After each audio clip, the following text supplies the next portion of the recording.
اور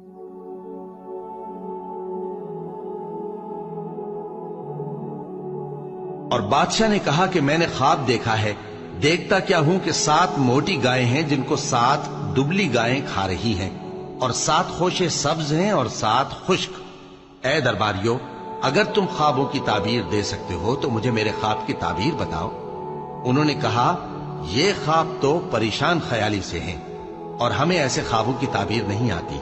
اور وہ شخص جو دونوں قیدیوں میں سے رہائی پا گیا تھا اور جسے مدت کے بعد وہ بات یاد آ گئی، بول اٹھا کہ میں آپ کو اس کی تعبیر لا بتاتا ہوں، مجھے قید خانے جانے کی اجازت دیجیے۔ غرض وہ یوسف کے پاس آیا اور کہنے لگا، یوسف، اے بڑے سچے یوسف، ہمیں اس خواب کی تعبیر بتائیے کہ 7 موٹی گایوں کو 7 دبلی گائیں کھا رہی ہیں، اور 7 خوشے سبز ہیں اور 7 سوکھے، تاکہ میں لوگوں کے پاس واپس جا کر تعبیر بتاؤں۔ عجب نہیں کہ وہ تمہاری قدر جانے۔ انہوں نے کہا کہ تم لوگ 7 سال متواتر کھیتی کرتے رہو گے، تو جو غلہ کاٹو تو تھوڑے سے غلے کے سوا جو کھانے میں آئے باقی کو خوشوں میں ہی رہنے دینا۔ پھر اس کے بعد خشک سالی کے 7 سخت سال آئیں گے کہ جو غلہ تم نے جمع کر رکھا ہوگا وہ سب کو کھا جائیں گے، صرف وہی تھوڑا سا رہ جائے گا جو تم احتیاط سے رکھ چھوڑو گے۔ پھر اس کے بعد ایک ایسا سال آئے گا کہ خوب مے برسے گا اور لوگ اس میں رس نچوڑیں گے۔ اور یہ تعبیر سن کر بادشاہ نے حکم دیا کہ یوسف کو میرے پاس لے آؤ۔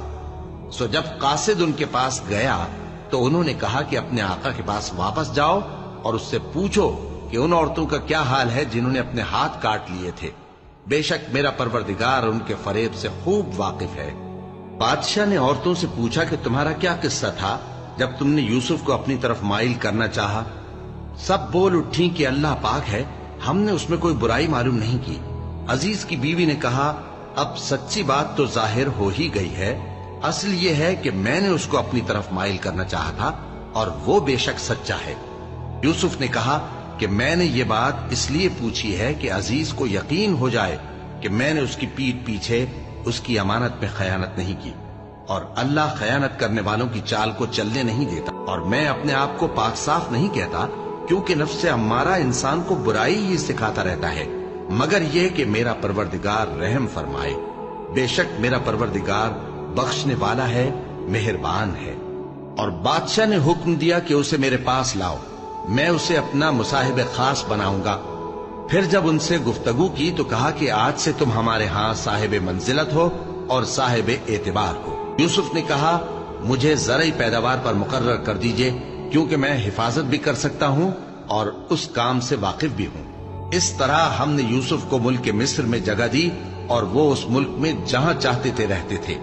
ہم اپنی رحمت جس پر چاہتے ہیں کرتے ہیں اور نیکوکاروں کے اجر کو ضائع نہیں کرتے، اور جو لوگ ایمان لائے اور ڈرتے رہے ان کے لیے آخرت کا اجر بہت بہتر ہے۔ اور یوسف کے بھائی کنعان سے مصر میں غلہ خریدنے کے لیے آئے تو یوسف کے پاس گئے، تو یوسف نے ان کو پہچان لیا اور وہ ان کو نہ پہچان سکے۔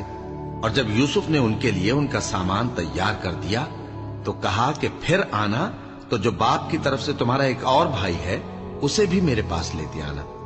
کیا تم نہیں دیکھتے کہ میں ناپ بھی پوری دیتا ہوں اور مہمانداری بھی خوب کرتا ہوں؟ اب اگر تم اسے میرے پاس نہ لاؤ گے تو نہ تمہیں میرے ہاں سے غلہ ملے گا اور نہ تم میرے پاس ہی آ سکو گے۔